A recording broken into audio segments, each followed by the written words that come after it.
Leluhur tertua dari kaum naga ternyata adalah Fuxi yang telah hidup lebih dari 200 juta tahun. Dialah yang dulu menciptakan peradaban manusia Huaxu. Untung saja Zhang Yi dan Yang Xinxin sudah banyak melihat hal aneh. Kalau tidak, mereka pasti sudah ketakutan sampai mati. Fuxi berkata, "Di antara kelompok naga yang sezaman denganku, akulah yang paling lemah. Hanya saja aku hidup lebih lama."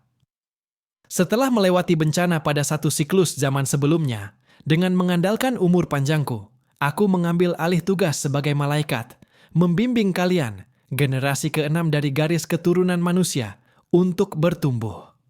Oh, benar. Juga ada istriku, Nuwa. Apakah kalian tahu bahwa tanah tempat kalian berdiri sekarang dulu merupakan wilayah yang diciptakan oleh aku dan adikku? Manusia yang kalian sebutkan itu tumbuh dari bimbingan aku dan dia. Suara Fuxi perlahan bergema, seolah berasal dari kedalaman zaman purba. Aku adalah Fuxi, dan dia adalah Nuwa. Hal yang kalian ketahui ialah bahwa kami memberikan manusia kehidupan dan kebijaksanaan. Hati Zhang Yi dan kedua rekannya dipenuhi kegembiraan yang luar biasa, disertai rasa terkejut dan kekaguman yang sulit dijelaskan.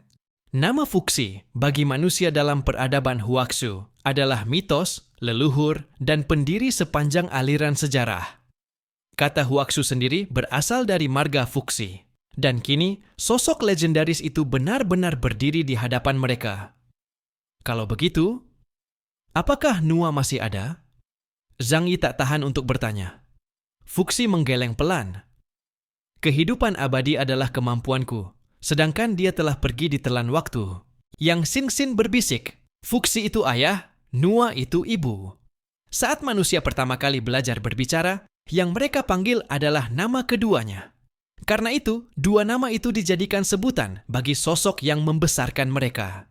Zhang Yi dan yang lainnya terdiam, mata mereka penuh dengan keterkejutan dan rasa hormat. Ternyata, bangsa naga tidak hanya makhluk kuno, tapi juga berkaitan langsung dengan asal-usul manusia. Fuxi telah hidup selama 200 juta tahun. Keberadaannya sendiri adalah sebuah legenda. Aku dan Nuwa telah melampaui batas kehidupan biasa. Fuxi berbicara dengan lembut. Kami memperpanjang kehidupan melalui hubungan dengan tanah ini, menjaga langit dan bumi ini. Aku tahu kalian datang hari ini, bukan hanya untuk meminta bantuan, tapi juga untuk mengungkap lebih banyak rahasia dunia ini. Zhang Yi menarik napas panjang. Hatinya dipenuhi keterkejutan dan rasa ingin tahu. Kami berharap dapat memperoleh bantuan kaum naga, agar bisa bertahan dalam bencana masa depan. Mohon izinkan saya memanggil Anda sebagai leluhur. Saya tahu kaum naga telah menyelesaikan misi merawat umat manusia. Tapi, mohon jangan tinggalkan kami. Lihatlah, kami juga tumbuh dengan sangat cepat. Bantuan yang kaum naga berikan tidak akan kami sia-siakan. Jika nanti terjadi bahaya, kami pasti berdiri di sisi kaum naga. Anda tentu tidak ingin ras yang Anda besarkan sendiri lenyap begitu saja, bukan? Zhang Yi memainkan emosi dan manfaat secara bersamaan. Bahkan jika hanya merawat kucing atau anjing, tetap akan tumbuh rasa sayang. Dari bantuan kaum naga selama ini saja sudah terlihat bahwa Fuxi memiliki perasaan mendalam terhadap manusia. Tak heran, White Dragon yang lahir belakangan memang tak begitu ramah kepada manusia, tapi tetap datang membantu saat terjadi pertempuran besar di kota Tianhai. Selagi masih ada rasa itu, Zhang Yi tidak peduli harga diri, bila perlu akan memeluk erat kaki besar ini. Di sisi lain, Zhang Yi membawa langsung. Yang Xinxin juga untuk menunjukkan bahwa mereka kelak dapat tumbuh menjadi para aneh kuat yang luar biasa. Kaum Druk suatu hari akan muncul, dan kaum naga juga akan menjadi target perburuan. Menambah sekutu selalu lebih baik. Tatapan Fuxi terpaku pada Zhang Yi. Setelah waktu yang lama, ia perlahan berkata, "Kaum naga tidak mudah berhubungan dengan dunia luar. Kedatangan kalian adalah bagian dari takdir. Aku melihat masa depan kalian, melihat titik di mana nasib kalian berpotongan dengan kaum naga." Zhang Yi dan Yang Xinxin, di bawah tatapan dalam itu, tiba-tiba merasa tidak tenang. Rasanya seakan seluruh diri mereka terlihat tanpa bisa disembunyikan. Tatapan Fuxi menembus hati mereka, seolah melihat masa lalu, masa kini, hingga masa depan mereka. Zhang Yi merasa tidak ada yang bisa ia sembunyikan. Tekanan itu membuatnya ingin mengaku segalanya. Sudut bibir Fuxi terangkat sedikit. Sepertinya ia menyadari perasaan mereka, lalu berkata perlahan, "Bakat kalian berdua memang luar biasa. Dari tubuh kalian, aku melihat garis nasib yang sangat menarik." Ucapannya tenang dan dalam, membawa kebijaksanaan yang melintasi ruang dan waktu, membuat orang tidak bisa menolak. Hati Zhang Yi bergetar. Pandangannya berkilat seakan memikirkan sesuatu. "Fuxi Tuan, maksud Anda? Anda melihat sesuatu?" Ia agak gugup, tapi ada firasat kuat bahwa rahasia dirinya sudah terbuka di hadapan Fuxi. Rahasia terbesarnya. Fuxi tampak tidak terburu-buru menjawab. Ia hanya tersenyum. "Jangan khawatir. Meski garis nasib ditentukan oleh hal-hal di luar jangkauan, setiap orang memiliki hak untuk memilih jalannya sendiri." Tatapannya dalam dan jauh, seolah segala sesuatu sudah jelas dalam hatinya. Zhang Yi menarik napas dalam-dalam dan akhirnya memutuskan untuk berkata jujur pada sang leluhur umat manusia ini. "Fuxi, leluhur. Ada satu hal yang ingin saya katakan. Sebenarnya, saya adalah seseorang yang telah mati dan terlahir kembali." Ia tidak lagi menyembunyikan apapun, langsung mengungkapkan rahasianya. Kenapa ia bisa berinkarnasi? Selalu ia pikir karena kekuatan anehnya. Namun kemampuan aneh itu bermacam-macam, dan tidak ada yang benar-benar memahami prinsipnya. Tetapi reinkarnasi berarti membalik aliran waktu seluruh alam semesta, atau berpindah ke dunia paralel. Kadang Zhang Yi sendiri pun bingung. Berada di hadapan sosok abadi dan maha tahu ini, Zhang Yi berharap dapat memperoleh jawaban. Mata Guan Long Yue bergetar. Ia menatap Zhang Yi dalam-dalam. Namun dengan identitas Fuxi sebagai dasar, ia tampaknya bisa menerima hal-hal yang sebelumnya terlihat tidak masuk akal. Sedangkan Yang Xin hanya tersenyum tipis, seolah tidak terkejut sama sekali. Apakah Zhang Yi seorang reinkarnator atau tidak? Apa bedanya? Dari segala keanehan Zhang Yi setelah kiamat, menjadi reinkarnator justru adalah penjelasan paling masuk akal. Faktanya, Yang Xin sudah lama memikirkan hal itu, karena ia tidak pernah melihat kemampuan meramal masa depan yang jauh dari diri Zhang Yi. Maka, segala yang terjadi di kompleks Yuelu, juga seluruh persediaan di gudang Huanan, hanya bisa dijelaskan kalau Zhang Yi adalah seorang reinkarnator. Fuxi tidak menunjukkan keterkejutan, bahkan tatapannya tidak berubah sedikit pun. Ia tersenyum tipis. Reinkarnator? Pada era mutasi besar ini, banyak hal mungkin terjadi. Waktu, bagi makhluk berdimensi tinggi, hanyalah sebuah bilah progres yang bisa ditarik sesuka hati. Suaranya membawa ketenangan yang dalam, seolah telah menyaksikan perubahan waktu yang tak terhitung banyaknya, hingga tidak ada satupun hal di dunia ini yang bisa lagi menggoyahkan hatinya. Zhang Yi tidak bisa menahan rasa terkejutnya. Ucapan Fuxi membuatnya menyadari bahwa apa yang selama ini ia anggap sebagai kelahiran kembali mungkin bukanlah sesuatu yang luar biasa. Makhluk kuno ini telah melintasi rentang waktu yang tak terbayangkan dan sudah memiliki pemahaman yang sama sekali berbeda tentang waktu. Ia menundukkan kepala, mencoba mencerna seluruh informasi itu. Kemudian, Zhang Yi melanjutkan untuk menceritakan pengalamannya di bulan. Ia menjelaskan secara rinci tentang konfrontasinya dengan Samael, sejarah kekaisaran kaum bulan, serta berbagai pertanda akan datangnya bencana besar yang tidak dapat dihindari.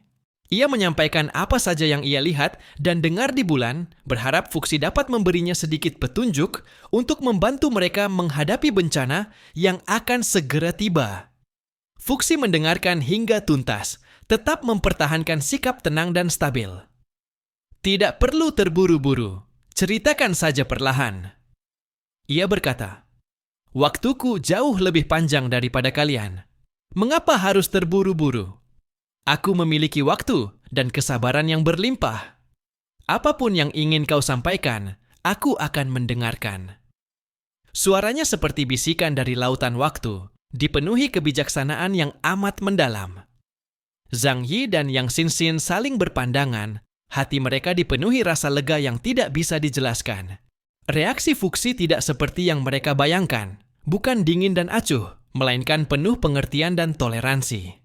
Zhang Yi melanjutkan kisah perjalanan bulan itu, membahas pertemuannya dengan para petinggi kaum bulan, mengungkapkan niat sejati Samael, serta betapa sulitnya mereka bertahan hidup di alam semesta yang penuh ancaman itu. Ia mengajukan permintaan agar kaum naga, sebagai ras malaikat bagi manusia, bersedia memberikan sedikit petunjuk dan bantuan ketika bencana besar di masa depan tiba. Namun tepat saat Zhang Yi menunggu respons Fuxi, Bailongzi Yuanmo tiba-tiba membuka suara. Nada suaranya dingin, tidak memberi ruang bagi emosi sedikit pun. Lao Zuzong tidak perlu mengurusi manusia. Pada akhirnya, manusia hanyalah para pengembara. Kita, kaum naga, bukanlah dewa. Kita tidak bisa mengubah hukum alam semesta. Dada Zhang Yi sedikit mengencang.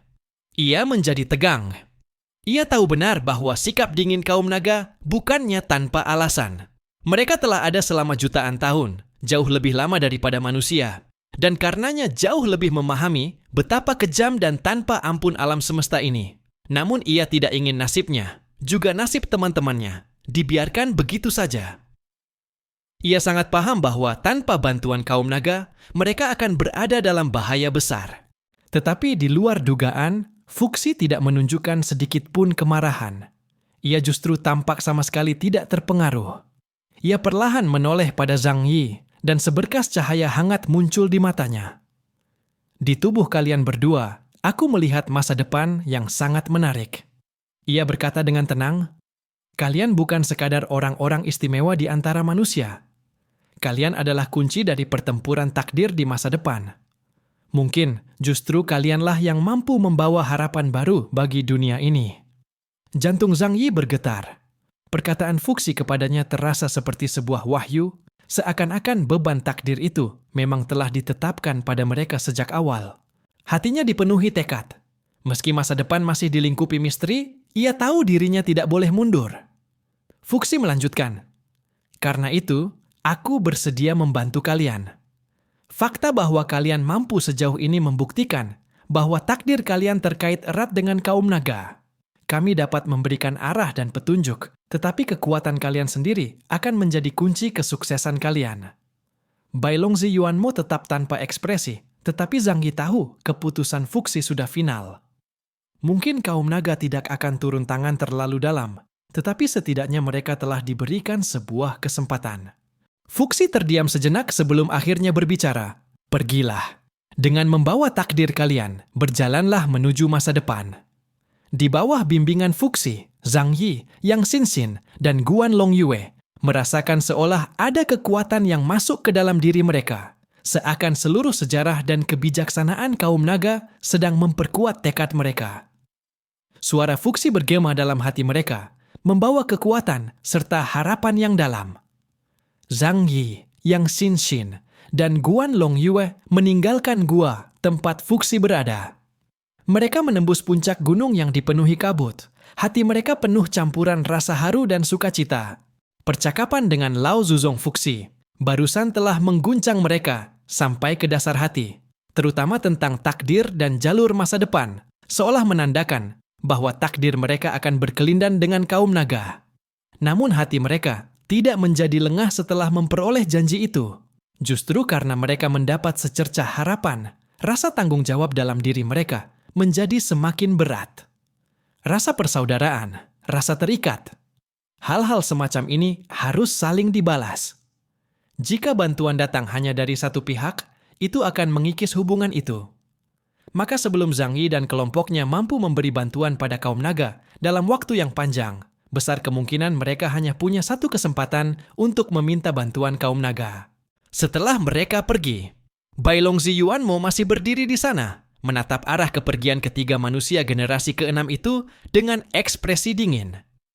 Sementara Fuxi tetap duduk santai di tengah pemandian air panas raksasa, menikmati ramuan air itu yang menyegarkan tubuhnya. Wajahnya dipenuhi kenyamanan dan kemalasan. Aku tidak mengerti. Saat itu, Yuanmo menoleh pada Fuxi. Ada sedikit kebingungan pada wajahnya. Suaranya rendah. Lao Zuzong, mengapa harus melibatkan diri dengan manusia? Mereka terlalu lemah. Ketika bencana datang, mereka bahkan mungkin kesulitan untuk bertahan hidup. Bagaimana mungkin kita punya waktu untuk memedulikan mereka? Mengapa harus mencari masalah dengan mendekati mereka? Ketika masih ada orang lain tadi, Yuanmo setidaknya masih menahan diri demi menjaga wibawa Fuxi. Tetapi begitu mereka pergi, ia langsung mulai mempertanyakan. Sifatnya memang selalu seperti itu. Membahas persoalan tanpa memandang orang. Bahkan menghadapi Fuxi pun, ia tetap akan berdebat dengan jujur. Tatapan Fuxi tetap dalam dan jauh.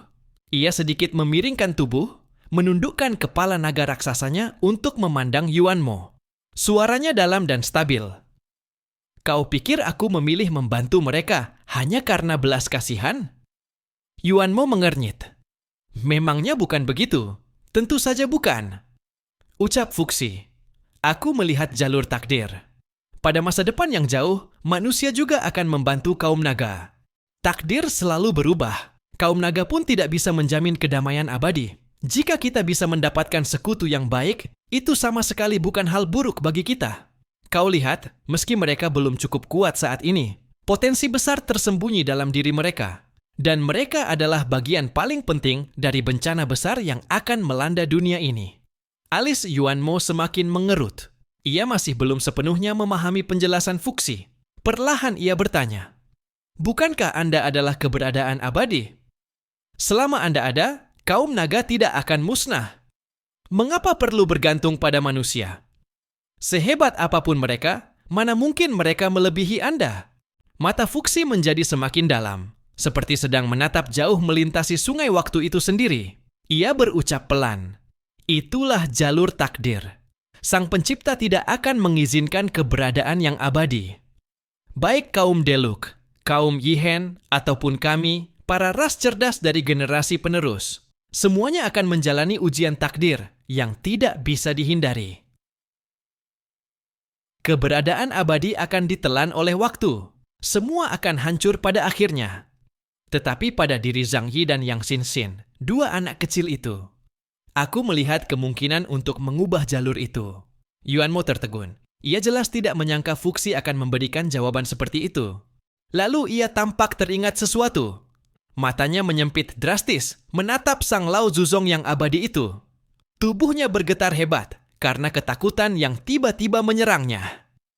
Bailongxi memandang dengan wajah serius ke arah naga raksasa berwarna biru kehijauan yang berjin di dalam pemandian air panas. Setelah hening beberapa saat, ia perlahan membuka suara. Leluhur, jika Anda dapat melihat arah takdir, maka masa depan seperti apa yang Anda lihat? Sepasang mata naga kuno milik Fuxi berkilat samar, seolah ada tak terhitung banyaknya bintang yang berputar di dalamnya. Suaranya yang syarat usia dan kedalaman makna mengalun melalui kabut hangat dari pemandian air panas. Aku melihat akhir dari bangsa naga. Akhir, alis Bailongxi menegang erat. Suaranya membawa sedikit kegelisahan. Fuxi perlahan memejamkan mata, seakan sedang mengingat sesuatu dari masa-masa yang telah berlalu miliaran tahun lalu. Suaranya terdengar dalam dan amat jauh. Benar, akhir. Bangsa kita akan menuju kepunahan. Seluruh hawa di dalam gua seperti membeku seketika. Udara pun terasa semakin berat. Heilong Yuanjing dan Bailongxi Yuanmo sama-sama mendongak. Pupil mereka mengecil, napas mereka hampir terhenti. Punah, bangsa naga. Bagaimana mungkin punah? Bailongxi hampir tidak dapat menahan diri dan berteriak. Tubuhnya memancarkan tekanan khas bangsa naga, yang seakan hendak menembus langit, tetapi menghadapi Fuxi, ia tetap menahannya. Leluhur, bangsa naga pernah menyegel bangsa Dewa Deruka. Di dunia materi, kita tidak pernah memiliki lawan. Kecuali Sang Pencipta, tidak ada satupun ras yang dapat mengancam kita. Bahkan ras-ras yang selamat dari zaman purba pun tak pernah kita anggap penting. Namun, apa sebenarnya yang Anda takuti?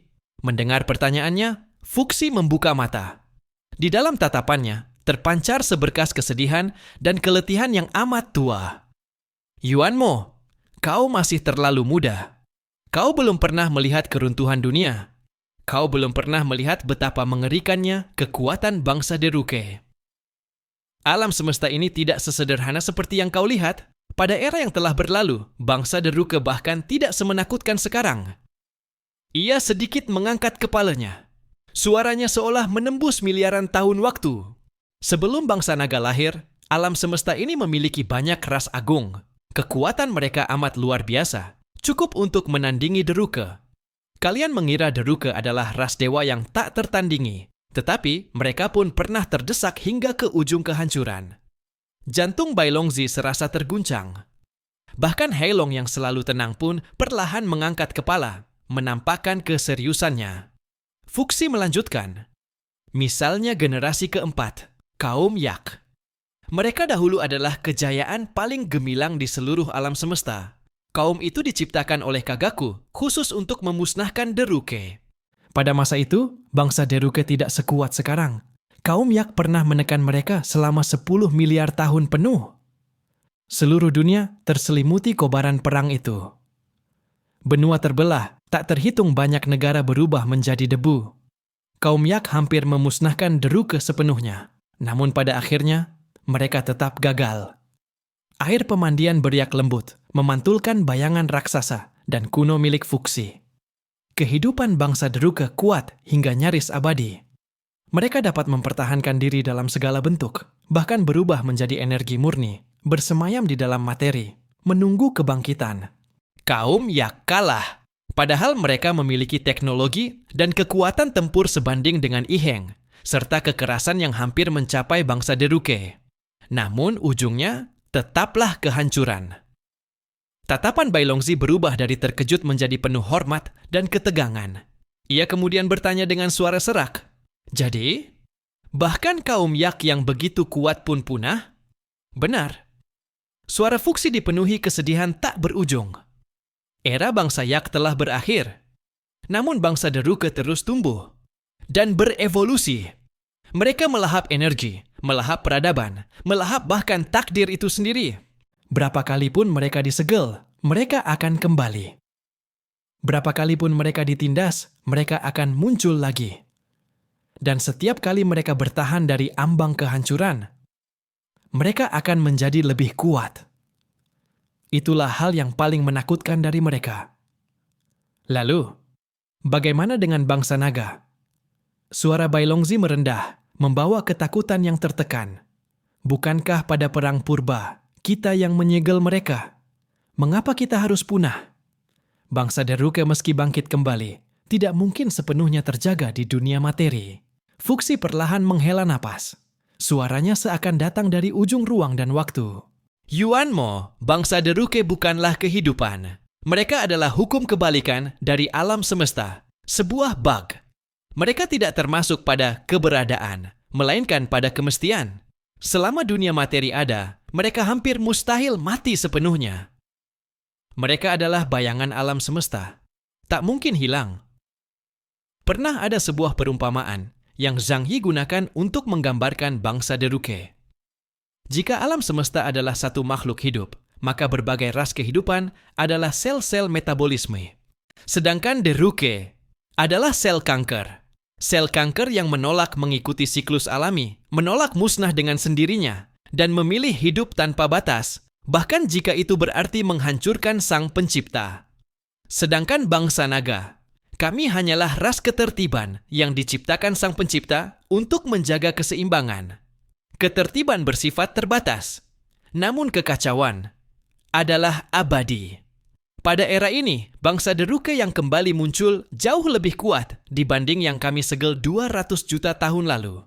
Itulah sebabnya tugas kami telah berakhir. Itu pula alasan aku menggantungkan harapan pada manusia generasi ke-6. Aku berharap dapat menemukan cara untuk memecahkan kebuntuan itu dari mereka. Mata jernih Bailongzi bergetar hebat. Tinju putihnya menggenggam erat tanpa sadar. Ia tidak dapat membantah, sebab ia tahu Fuxi tidak pernah berbohong. Leluhur yang telah hidup selama 200 juta tahun ini tidak pernah salah. Namun kesimpulan itu jatuh di hatinya seperti petir yang memecah dada. Jadi, nasib bangsa naga benar-benar tidak dapat diubah. Tatapan Fuxi perlahan beralih ke arah pintu gua, ke arah tempat Zhang Yi dan Yang Xinxin pergi. Mungkin masih ada kesempatan. Bailongzi tertegun. Ia mengikuti arah pandang Fuxi dan pupilnya sedikit mengecil. Mereka, Fuxi mengangguk pelan. Suaranya rendah, tetapi membawa secercah cahaya. Mereka adalah keberadaan di luar takdir. Pertama, mereka telah mengalami pembaptisan samudra spiritual Iheng, kekuatan yang paling mendekati sumber penciptaan bagi makhluk cerdas tingkat tinggi. Itu sudah membuat jiwa mereka lepas dari kategori manusia generasi ke-6 biasa. Kedua, kelahiran manusia generasi ke-6 pada dasarnya adalah bagian dari rancangan Kagaku untuk melawan bangsa Deruke. Kalian menyebut mereka manusia. Namun dalam bahasa alam semesta tingkat lebih tinggi, mereka juga dapat disebut pengoreksi hukum alam semesta, sel imun. Barangkali begitulah maknanya. Kagaku harus menebus kesalahan yang ia ciptakan melalui bangsa Deruke. Dan karena makhluk berdimensi tinggi tidak dapat turun langsung ke dunia ini, ia hanya bisa mencoba menciptakan satu demi satu ras baru. Hingga saat bangsa Deruke benar-benar dimusnahkan. Namun, nada suara Fuxi tiba-tiba menjadi dalam. Bahkan uap air dari pemandian air panas pun seolah membeku sejenak. Namun, aku tidak memiliki kepastian 100%. Anak kecil bernama Zhang Yi itu, jalan takdirnya, yang bisa kulihat hanyalah kekacauan.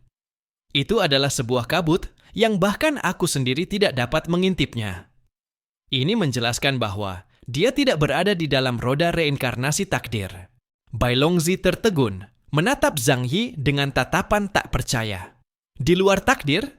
Bukankah itu berarti bahkan sang pencipta pun tidak bisa mengendalikan dirinya? Bai Longzi tiba-tiba teringat bahwa Zhang Yi pernah mengatakan dirinya adalah seorang yang terlahir kembali. Awalnya, Bai Longzi tidak terlalu memikirkannya. Bangkit dari kematian, itu bukanlah sesuatu yang terlalu mengejutkan. Bagaimanapun, makhluk cerdas ketika berada di ambang kematian dapat mengalami halusinasi, kemudian pulih dan membangkitkan kekuatan khusus. Hal itu juga dapat disebut sebagai kebangkitan. Namun, jika waktu benar-benar berbalik dan seseorang terlahir kembali ke titik lain pada garis waktu, maka itu adalah hal yang luar biasa. Fuxi menutup matanya, suaranya menjadi semakin dalam. Mungkin saja, inilah kekejaman takdir.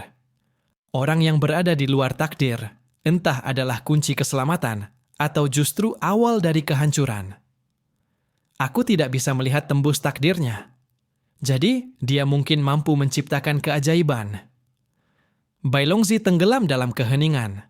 Kemampuan Fuxi adalah keabadian. Dan memang seperti yang ia katakan, selain hidup cukup lama, ia tidak memiliki kemampuan khusus lainnya. Namun, andai kata suatu kehidupan benar-benar bisa hidup selama 200 juta tahun, bahkan meski hanya seekor protozoa, ia pun akan berevolusi ke tingkat yang tak terbayangkan. Karena itu, Fuxi menciptakan Bagua, sebuah alat pemecah kode yang digunakan untuk membaca aturan alam semesta. Dan kedua matanya mampu menembus sungai takdir, melihat masa lalu dan masa depan. Fuxi tampaknya sudah sangat mendekati Kagawu, sang pencipta dunia materi. Kagawu menciptakan kode, dan ia memahami kode tersebut. Orang yang tidak dapat ia baca merupakan celah dalam program Kagawu. Eksistensi yang sama merepotkannya dengan kaum Drucker, bahkan lebih sulit dihadapi. Ekspresi Bai Longzi sedikit berubah. Ia menundukkan kepala, sinar di matanya tampak berkilau redup. Setelah lama terdiam, ia menghela napas panjang, lalu berkata dengan suara dalam kepada Fuxi, "Aku mengerti. Dalam batas kemampuanku, aku akan mencoba membina generasi ke-6 ini." Tidak lama kemudian, Zhang Yi dan yang lainnya mengikuti Heilong Yuangjing meninggalkan tanah suci kaum naga. Mereka melintasi barisan pegunungan yang menjulang tinggi, perlahan kembali ke dunia luar. Yuangjing berbicara pelan di samping mereka. Nadanya mengandung sedikit makna tersirat. Kalian sangat beruntung, telah mendapatkan janji dari leluhur Fuxi. Mulai sekarang, apapun bencana yang kalian hadapi, jika benar-benar ada kesulitan yang tidak dapat kalian tanggung, kalian boleh datang ke kaum naga untuk berlindung. Kami akan melindungi kalian, memberi kalian secercah harapan untuk hidup. Mendengar itu, Zhang Yi pun menghela napas lega. Rasa syukur dan hormat muncul dari lubuk hatinya. Mendapat perlindungan kaum naga memang merupakan jaminan yang sangat besar. Namun, ia masih memiliki banyak pertanyaan, terutama mengenai kehidupan dan budaya kaum naga. Ia pun tidak bisa menahan diri untuk bertanya kepada Yuangjing, mengapa sepanjang jalan kami tidak bertemu anggota kaum naga lainnya? Aku pikir, kaum naga seharusnya adalah ras yang sangat besar. Kenapa terasa begitu sunyi?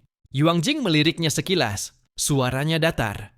Kaum naga adalah makhluk panjang umur, hidup ribuan tahun dengan mudah. Maka kami lebih menyukai ketenangan, tidak suka bergerak.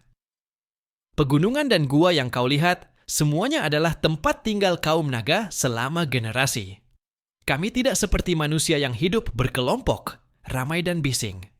Yang kami utamakan adalah kultivasi batin, tenggelam dalam perjalanan waktu yang panjang.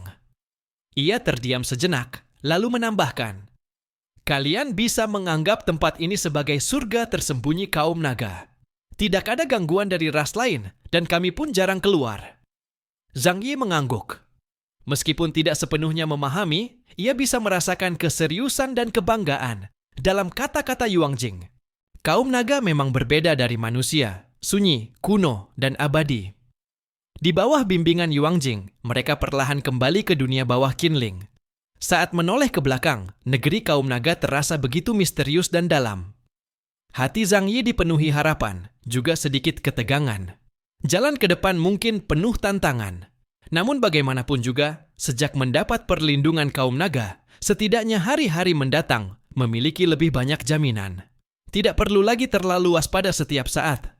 Rasanya memang menyenangkan memiliki paha besar untuk dipeluk. Setelah Zhang Yi, Yang Xinxin, dan Guan Longyue kembali dari negeri kaum naga, ketiganya telah berubah secara batin. Pertemuan dengan Fuxi itu tidak hanya membuat mereka mengintip kebenaran peradaban yang lebih tinggi, tetapi juga membuat Zhang Yi sadar sepenuhnya akan satu hal, Huaxu harus segera menjadi kuat secepat mungkin. Kaum naga memang berjanji untuk membantu, namun kata-kata Fuxi tentang akhir takdir terus bergema di telinganya. Rasa kehancuran yang bernuansa takdir itu membuat Zhang Yi paham bahwa kekuatan luar tidak dapat diandalkan. Hanya dengan membuat seluruh Huaxu cukup kuat untuk memiliki modal bertahan menghadapi serangan Drakkar, barulah ada secercah harapan. Heilong tidak suka tinggal di kalangan kaum naga terlalu lama. Sifatnya bebas, itulah sebabnya 500 tahun lalu ia datang ke dunia manusia. Karenanya ia kembali ke Shengjing bersama Guan Longyue. Saat berpisah, Guan Longyue bertanya, apa rencana Zhang Yi selanjutnya? Zhang Yi menatapnya, lalu berkata perlahan, setelah kembali, segera adakan rapat tingkat tinggi Huaxu. Panggil semua kekuatan puncak dan seluruh panglima tertinggi dari 6 zona. Kita harus mulai merencanakan masa depan. Guan Longyue mengangguk, baik. Masalah sebesar ini memang tidak boleh ditutupi dari negara Huaxu sebagai satu kesatuan. Keduanya berpisah di langit Qinling, berjanji untuk segera menghubungi semua pihak dan mengadakan rapat setelah kembali. Zhang Yi membawa Yang Xinxin pulang ke Tianhai. Di perjalanan, ia berkata datar kepada Yang Xinxin, mendengar bahwa aku adalah orang yang terlahir kembali. Apa pendapatmu? Pendapat? Yang Xinxin tersenyum menatap Zhang Yi. Yang ingin aku tahu adalah kapan abang terlahir kembali? Kepalanya miring sedikit, matanya penuh rasa ingin tahu. Soalnya sejak aku mengenal abang, aku tidak pernah melihat kemampuan meramal masa depan darimu. Zhang Yi mengusap hidungnya tanpa daya. Ia memang mengenal Yang Xinxin setelah beberapa bulan memasuki akhir dunia. Aku kembali terlahir 1 bulan setelah akhir dunia. Dulu aku tidak memberitahu kalian, karena saat itu kekuatanku belum cukup kuat, takut ditangkap untuk dijadikan bahan percobaan. Kemudian, ketika dunia mulai dipenuhi para pengguna kekuatan dengan kemampuan aneh, aku merasa menjadi orang yang terlahir kembali bukanlah sesuatu yang terlalu luar biasa. Jadi, aku malas menjelaskannya. Mata Yang Xinxin menatap Zhang Yi dengan penuh kelembutan, seperti mata batu obsidian berkilau dengan riak yang halus. Bagiku, abang tetaplah abang. Entah abang seorang yang terlahir kembali atau seorang yang melintasi dunia. Itu tidak masalah. Aku hanya mengakui dirimu. Zhang Yi mendengar kata-kata yang diucapkan oleh Yang Xinquan, lalu tersenyum tipis. Benar, Siapapun mereka di masa lalu, semua itu sudah tidak penting. Yang penting adalah mereka tetaplah orang yang sama seperti ketika pertama kali saling mengenal. Tetaplah keluarga yang berjalan bersama hingga hari ini. Pergi. Akhir-akhir ini, kita sudah bersentuhan dengan beberapa peradaban tingkat tinggi. Jumlah pengetahuan yang kita serap terlalu banyak. Kita juga harus membagikan informasi itu. Tidak mungkin setiap hari terus menaungi orang-orang dari 6 wilayah besar. Mereka juga harus berusaha sendiri, meningkatkan kemampuan mereka. Zhang Yi dan Yang Xinxin segera kembali ke kota Tianhai. Kemudian keduanya langsung berada di ruang tamu, menghubungi seluruh petinggi dari berbagai wilayah, dan memulai rapat daring. Rapat kali ini menggunakan sistem komunikasi global yang paling canggih. Setiap proyeksi virtual para petinggi muncul di ruang tamu rumah Zhang Yi. Udara seakan membeku, suasananya sangat khidmat. Para petinggi Huaxu Country memahami sifat Zhang Yi. Ia orang yang sangat santai dan paling tidak menyukai rapat-rapat yang rumit. Karena itu, sekali saja ia yang mengadakan rapat dan memanggil semua orang, sudah pasti terjadi sesuatu yang besar. Tidak seorang pun berani menunda, dan di dalam hati mereka pun muncul sedikit kegelisahan. Saat ini, seluruh pemimpin dan kekuatan tempur terkuat dari 6 wilayah besar telah berkumpul. Wilayah Shengjing dipimpin oleh Guan Longyue yang memimpin rapat, dengan Shang Dawen dan Panglima tertinggi Meng Yuanjun duduk sejajar di kedua sisi. Dari wilayah timur laut hadir Du Yundaojun Han Shanzuo. Ia tetap dengan rambut pendek yang rapi, menempel pada kulit kepala bagai sebuah labu, mengenakan jaket kulit hitam mengilap. Kedua tangan bersedekap di depan dada, memasang ekspresi mendalam. Di sampingnya, Panglima tertinggi wilayah timur laut, Ji Changhai, duduk tenang bak gunung. Panglima baru wilayah barat laut adalah Xiao Li. Dari wilayah barat daya, saudara Jue Guo dan Luo Zuo duduk berdampingan. Keduanya memiliki wajah yang sama persis, hanya saja satu berwajah lembut tenang, sementara satunya memiliki raut cerdas dan tajam. Dari wilayah Laut Timur, Li Guangxiao duduk tegap di atas platform komando kapal raksasa. Di sampingnya terdapat bayangan Xuan Fu dan Zhu Kuei, dua inhuman yang berdiri tenang di belakangnya, auranya menekan. Dari wilayah Jiangnan, Zhu Zheng tampak berwajah dingin dan serius. Di sampingnya, Nuba Zhuyu bersandar santai pada sandaran kursi. Sementara Zulong Tuyunli, yang baru naik ke tingkat Epsilon, menunduk memeriksa terminal, seluruh dirinya bergetar seperti sekumpulan api yang berkobar. Rapat ini mempertemukan kelompok terkuat di seluruh Huaxu Country, baik dalam kekuatan maupun kekuasaan. Setelah perang besar dengan Kekaisaran Wuluan, kekuatan nasional Huaxu meningkat ke tingkat yang amat mengerikan. Meski demikian, dalam formasi super mewah seperti ini, semua mata justru terfokus pada satu orang. Semua orang sedang menunggu Zhang Yi berbicara, menjelaskan tujuan rapat hari ini. Zhang Yi muncul di layar proyeksi pusat. Setelah kembali ke rumah, ia telah melepaskan jaketnya dan hanya mengenakan pakaian tempur hitam yang pas di tubuh. Berbeda dari yang lain, pakaiannya tampak santai. Yang Xinxin di sampingnya memakai gaun hitam sederhana. Namun tidak seorang pun berani menegur bahwa pakaian mereka tidak cukup formal. Zhang Yi melihat sekeliling. Ekspresinya tenang, tetapi sorot matanya membawa ketajaman yang membuat siapapun tak berani menatap langsung. Semua. Suara yang ia keluarkan rendah, namun membawa kekuatan yang menembus hati. Mulai hari ini, kita akan memasuki era persiapan perang yang sesungguhnya. Ia berhenti sejenak, lalu melanjutkan. Aku mendapatkan beberapa kebenaran mengenai masa depan dari leluhur bangsa naga di Qinling, Fuxi. Pada saat itu, para pemimpin dari 6 wilayah besar hampir serempak menahan napas tanpa sadar. Bahkan Han Shanzuo, yang biasanya paling arogan pun, menahan ekspresi dan duduk tegak. Fuxi, bukankah itu gelar kaisar manusia dalam mitologi? Seseorang berbisik pelan, tetapi tidak menghentikan Zhang Yi berbicara. Zhang Yi melanjutkan, seperti yang semua orang tahu, ras Duluk tidak benar-benar musnah. Mereka sedang bangkit kembali. Di masa depan yang tidak terlalu jauh, setelah segel melemah, mereka akan kembali ke ranah material. Batas-batas yang mengekang peradaban kuno di seluruh ranah material juga semakin melemah. Negara peradaban seperti Kekaisaran Wuluan yang memiliki niat jahat kepada kita akan terus bermunculan. Jika kita tidak mempersiapkan diri lebih awal, Huaksu Country, bahkan seluruh peradaban manusia, mungkin akan sepenuhnya ditelan dalam waktu 50 tahun. Nada suaranya tidak melebih-lebihkan, namun membuat hati semua orang terasa berat. Ekspresi Guanlong Yue sedikit berubah. Meng Yuanjun menyilangkan tangan dan mengerutkan dahi. Xiao Li terdiam sesaat, lalu bertanya pelan.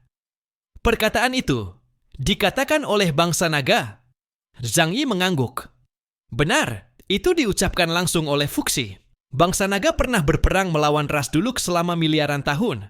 Mereka tahu seberapa mengerikannya musuh itu. Shang Dawen tidak tahan untuk bertanya. Lalu, apakah bangsa naga bersedia membantu kita? Zhang Yi tetap tenang. Mereka akan memberikan perlindungan pada saat kritis, tetapi itu bukanlah sesuatu yang bisa diandalkan. Fuxi sangat jelas mengatakan, hanya manusia sendiri yang bisa menyelamatkan manusia. Ruangan rapat jatuh dalam keheningan singkat. Setengah menit kemudian, Han Shanzuo dari wilayah timur laut tersenyum tipis dan bersuara rendah. Itu berarti langit belum meninggalkan kita. Zhang Yi mengangguk sedikit. Benar, karena itu aku memutuskan untuk membuka sistem meditasi spiritual peninggalan peradaban bulan. Ia menggerakkan tangan, ratusan berkas data energi muncul sebagai proyeksi di hadapan semua orang. Itulah metode meditasi yang diberikan kepada Zhang Yi oleh tahta bulan perak dari bulan. Sistem ini adalah hadiah yang kudapat dari peradaban tingkat tinggi bangsa bulan saat aku pergi ke bulan. Mereka memiliki sejarah yang panjang dan telah menciptakan metode pelatihan inhuman yang sistematis. Metode meditasi ini dapat membuat para pemilik kekuatan gaib memperluas ranah spiritual dengan cepat, meningkatkan afinitas ether, dan mempercepat waktu kenaikan tingkat. Aku telah mengubahnya agar cocok dengan struktur fisiologi manusia. Aku memberikan wewenang kepada lembaga penelitian dan petinggi militer di 6 wilayah untuk menyebarkannya secara menyeluruh. Mulai hari ini, semua pemilik kekuatan gaib tingkat epsilon ke atas wajib menjalani pelatihan meditasi. Untuk tingkat di bawah epsilon, setiap wilayah menentukan sendiri sesuai bakat. Dalam waktu setengah tahun, aku ingin melihat indeks kekuatan gaib nasional meningkat 15%. Suaranya tenang, tetapi bergema kuat seperti lonceng raksasa. Para petinggi 6 wilayah besar nyaris tak percaya dengan apa yang mereka dengar. Bukan Zhang Yi yang pelit itu, yang bahkan ingin mengambil bulu angsa yang lewat. Sejak kapan ia menjadi dermawan? Karena reputasinya, rapat itu seketika hening total. Semua saling pandang, curiga bahwa Zhang Yi pasti sedang menyembunyikan sesuatu. Li Changgong, yang ikut rapat bersama wilayah Laut Timur, menjadi orang pertama yang bicara. Kau benar-benar ingin membuka metode meditasi bangsa bulan ini? Tidak ada efek sampingnya, kan? Zhang Yi memutar bola mata. Sumber daya bisa disembunyikan, metode meditasi tidak bisa. Sumber daya diberikan kepada siapapun tidak akan cukup, tetapi meditasi bisa membuat setiap orang menjadi kuat. Yang aku butuhkan bukan hanya beberapa orang kuat, tetapi seluruh peradaban yang mampu bertarung. Walaupun sebelumnya kita sempat bersaing secara sehat, tetapi menghadapi ancaman yang ingin melenyapkan ras kita, kita tetap harus bersatu. Itulah pilihan paling cerdas. Zhang Yi bersikap terbuka, tanpa ada hal yang perlu ia sembunyikan. Lagi pula, dengan indeks kekuatan supernaturalku, yang sekarang mencapai 50.000 poin, kalau aku benar-benar ingin memperhitungkan kalian, apa aku masih perlu repot-repot menghabiskan tenaga sebesar itu? Jangan seperti anjing menggigit Lu Dongbin, tidak tahu mana kebaikan orang. Berkas digitalnya sudah kubagikan di grup. Kalian sendiri unduh dan lihat. Mau belajar atau tidak, terserah. Zhang Yi memutar bola matanya, bersandar pada sofa sambil minum kopi, dan berkata dengan malas. Sulit sekali baginya, yang demi rasa sesama suku, memberi mereka kesempatan untuk menjadi lebih kuat, dan pada akhirnya menjadi tameng meriam untuk dirinya. Tapi mereka malah penuh kecurigaan. Zhang Yi memang tidak memiliki terlalu banyak perasaan terhadap mereka. Tetapi hubungan antar manusia pada dasarnya adalah pertukaran kepentingan. Setelah mereka menjadi kuat, kelak dalam perang masa depan, mereka bisa menjadi tameng meriam atau tenaga kerja untuk Zhang Yi. Namun mereka juga bisa mendapatkan kesempatan untuk bertahan hidup. Itu sangat adil. Semua orang terdiam, tak mampu berkata apapun ketika mendengar bahwa indeks kekuatan supernatural Zhang Yi sudah menembus 50.000 poin. 50.000 poin! Kamu telah melangkah masuk ke tingkat ksatria? Li Changgong langsung berdiri karena terkejut. Ia sendiri sudah menembus 32.000 poin, tingkat uskup putih. Semua itu berkat sumber daya melimpah yang ia dapatkan ketika ekspedisi menaklukkan Kekaisaran Wuluan. Awalnya ia masih sangat puas pada dirinya, merasa bahwa ia di negeri Huaxu adalah ahli tingkat 2, hanya berada di bawah Zhang Yi dan Hou Tu. Namun sekarang, apa yang baru saja ia dengar?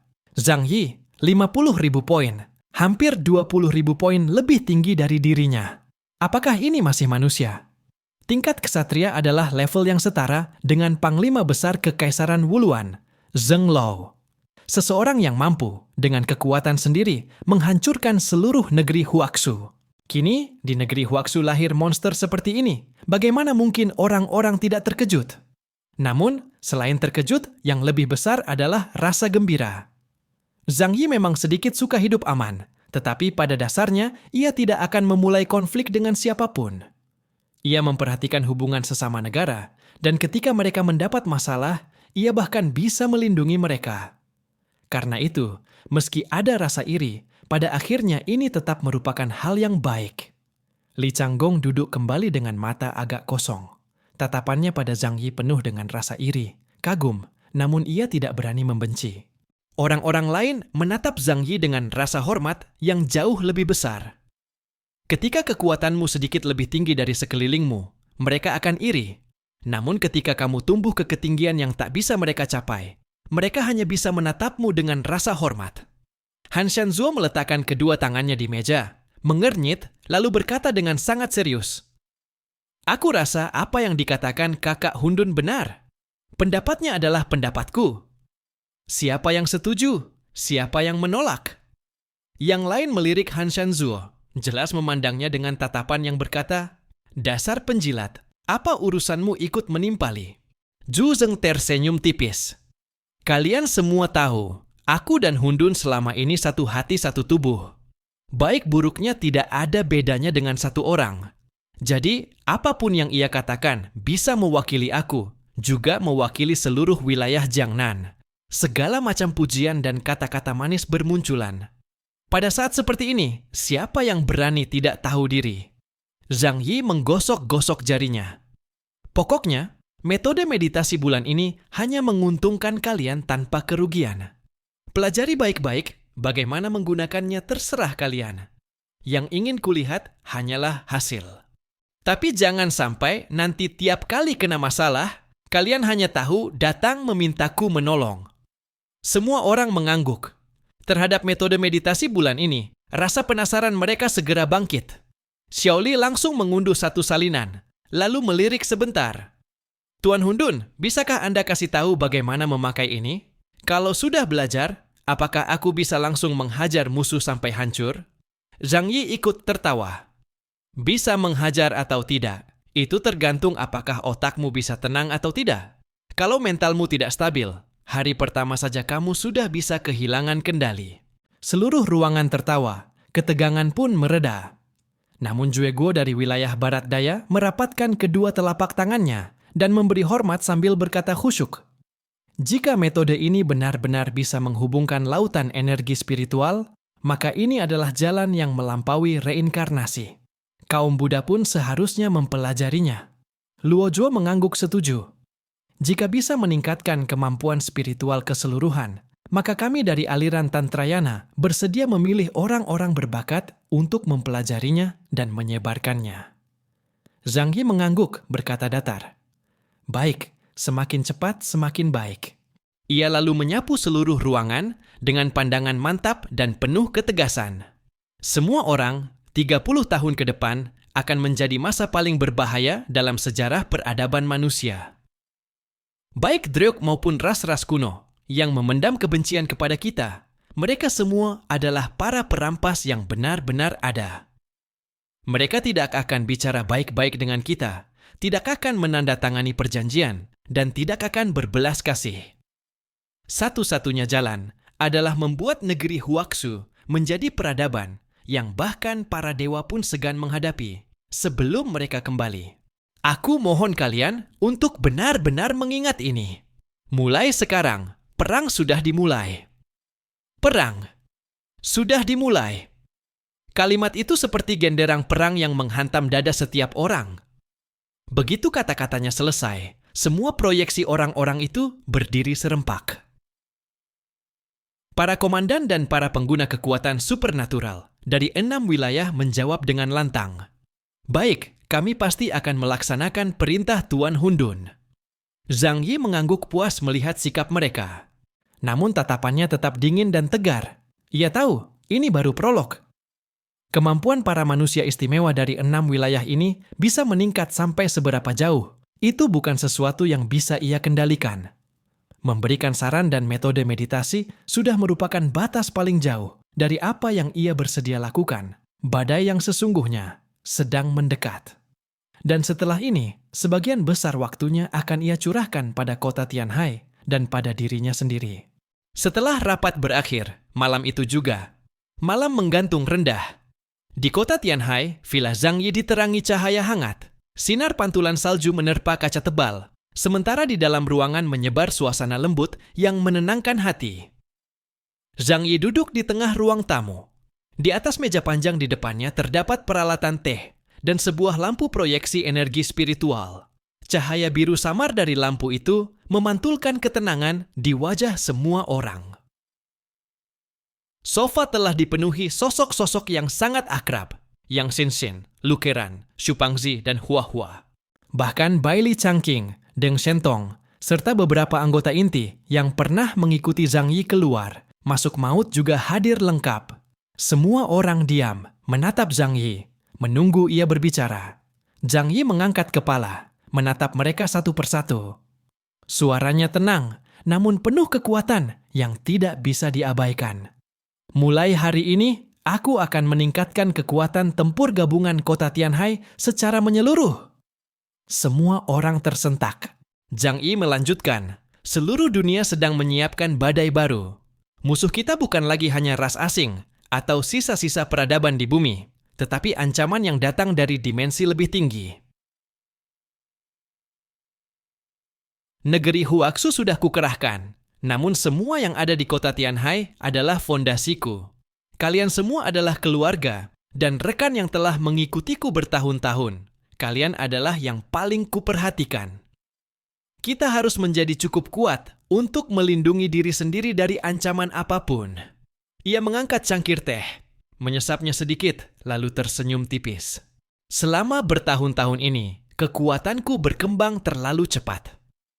Dalam waktu hanya 5 tahun, aku telah melewati jalan yang bahkan makhluk super zaman kuno butuh ratusan tahun, atau bahkan seumur hidup untuk melewatinya. Itu juga berarti aku butuh waktu untuk mengendapkan diri.